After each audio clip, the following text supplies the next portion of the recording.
আসসালামু আলাইকুম viewers, cooking BD চ্যানেলের পক্ষ থেকে সবাইকে স্বাগত। তো আজকে আমি খিচুড়ি রান্না শেয়ার করব। তো চলুন রেসিপিটি দেখা যাক। তো প্রেসার কুকারে আমি খিচুড়ি রান্না করব। আর প্রেসার কুকারে কীভাবে রান্না করতে হয়, একটু পানির পরিমাণ কেমন থাকে, মূলত সেটাই দেখানোর জন্য।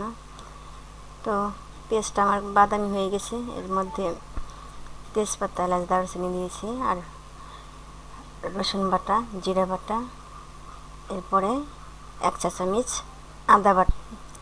তো মশলাটা দিয়ে আমি একটু ভুনা করে নিব। আর আমি এটা গরুর গোশতের যে চর্বি, সেই চর্বিটা আমি মেরিনেট করে রেখেছিলাম 10 থেকে 15 মিনিট বা আধা ঘন্টা মেরিনেট করে রেখে দিলে ভালো হয়। তো মেরিনেট করা চর্বিটা আমি দিয়ে দিচ্ছি। ঠান্ডা তো একটু চর্বিটা আমার ভুনা করতে হবে। আর এটা আমি ভুনা করতে দিয়ে দিলাম। ঢাকনাটা আমি আলগাভাবে রেখে দিলাম, যেহেতু লাগাই দিলে এটা আবার খোলা ঝামেলা। তো আমি এটা এইভাবে রেখেই ভুনা করব। তো আমার এটা ভুনা হয়ে গেল।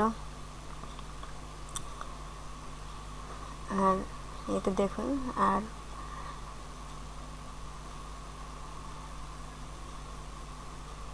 একটু ভালোভাবে ভুনা হয়ে গেলে চর্বিটা, এর ভিতরে আমি আতপ চাল, সিদ্ধ চাল, আর হলো মসুর ডাল, বুটের ডাল, খেসারির ডাল, সব ডালগুলো আমি একসাথে ধুয়ে নিয়েছি। এটা ভিজিয়ে ধুয়ে রেখেছিলাম। আর এটা দিয়ে এখন আবার একটু মাখিয়ে একটু ভুনা করে নেব। এরপরে আবার ভালোভাবে একটু মাখা মাখা হয়ে গেলে, ভুনা হয়ে গেলে,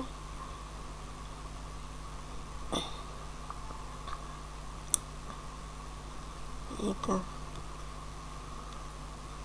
এটা আমার একটু ভাজা ভাজা হয়ে গেছে, একটু ঝরঝরে হয়ে গেছে। এটা ভালোভাবে একটু ছেড়ে নাড়াচাড়া করে একটু নিতে হবে।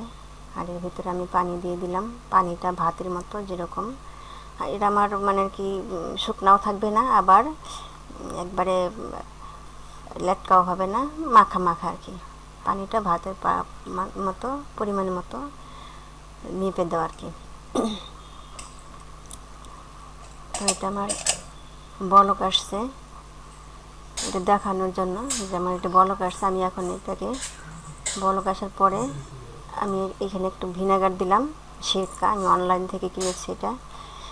তো সাদা সিরকা, এটা দিলে গ্যাস হয় না, টেস্টিংটা ভালো হয়।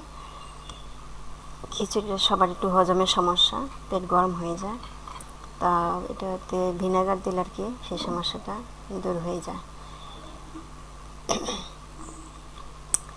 তো এটা বলক আসছে, আর আমি এখন এটাকে ঢাকনাটা ভালোভাবে লাগিয়ে দেবো ভিতরে।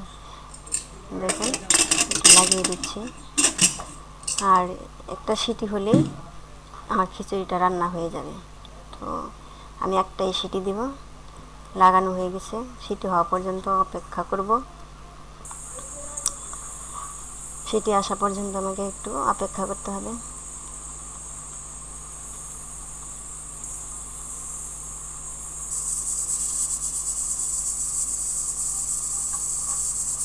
তো এই তো সিটি আমার হয়ে গেছে।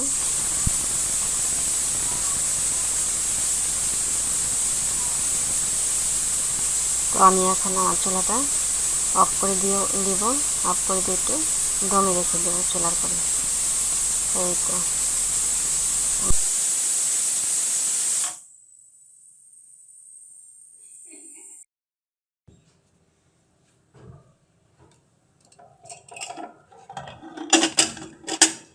আমার খিচুড়িটা একদম পারফেক্ট রান্না হয়ে গেছে। এখানে বেশি ঝোলও নাই, আবার যে শুকনা তাও না। তো এই তো দেখুন, একটু নাড়াচাড়া করে একদম মাখা মাখা।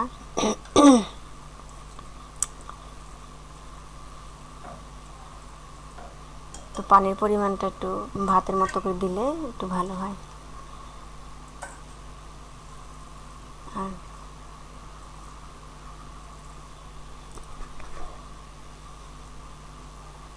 তো ভিউয়ার্স, যদি আমার রেসিপিগুলো ভালো লাগে তো আমার চ্যানেলটাকে সাবস্ক্রাইব করে পাশে থাকবেন। আর সবার জন্য দোয়া রইল, সবাই ভালো থাকবেন। আসসালামু আলাইকুম। তো কেমন লাগলো জানাবেন কমেন্ট করে। Thank you so much.